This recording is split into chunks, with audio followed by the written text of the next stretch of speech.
dagaal khasaare geystay oo maanta ka dhacay gudaha magaalada Muqdisho xilli weli dadku ay la anfariirsan yihiin musiibadii qarax ee shalay ka dhacday isgoyska X Control Afgoy. Dagaal xoog leh ayaa waxa uu maanta ka dhacay magaalada Muqdisho gaar ahaan degmada Hodan. Dagaalka waxa la sheegay inuu salka ku hayay dhul sharci darro ah oo ku yaala xaafadda Tarabuunka oo isku qabteen ciidamo ka wada tirsan dawladda federaalka ee Soomaaliya. rasaasta isdhaafsanayeen ciidamadan ka wada tirsan dawladda ayaa waxa la sheegay in isugu jirtay hubka darandooriga u dhaca mararka qaarkoodna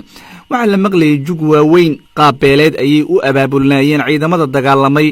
qayb ka mid ah waxa la sheegay rasaasta isku adeegsanayeen ayaa magaalada meelo ka mid laga maqlayay waxaana la soo sheegayaa dad gaaraya ilaa 5 qof in ay ku dhinteen oo shacaba dhinacyada dagaalamay qudooda waxa la sheegay in ay dhowr qof iska dileen laakiin tiracay man lama oga ilaa 7 qofood oo shacab ayaa sidoo kale dhaawacay ay soo gaareen waxaana isgoyska Tarabuunka oo kamid ah meelaha ugu mashquulka badan isgoysyada magaalada Xamar la sheegay in dhaqdhaqaaq uu istaagay hay'adaha amniga Soomaaliya weli kama aysan hadlin dagaalka maanta ka dhacay xaafadda Tarabuunka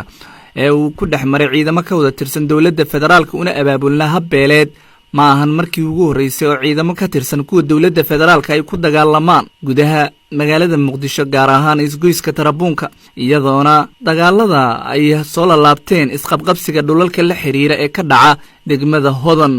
iyadoo dadku weli ay la anfariirsan yihiin musiibadii qarax ee shalay ka dhacday isgoyska X Control Afgoy ee magaalada Xamar.